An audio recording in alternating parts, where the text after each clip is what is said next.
Okay. Ang sa may Carvic, bala Mayor, DPWH, may ginaubrada sila karon ongoing. Wala pa nakalabot sa gihapon sa Carvic. Ano ang commitment ng DPWH nga tapusan nila, Mayor?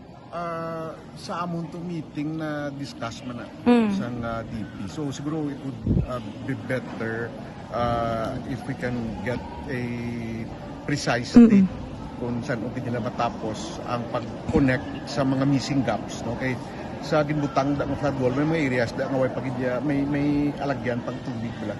So kung ma-connect na nito ng tanan, it will help ease their situation. Pero may mga identified houses o kung areas kamo sa may puro Carvic nga need gid i-relocate niyo. Sa ginsubmit sang DPWH sa amon may ara gid mga identify nga ara gid sa creek, no?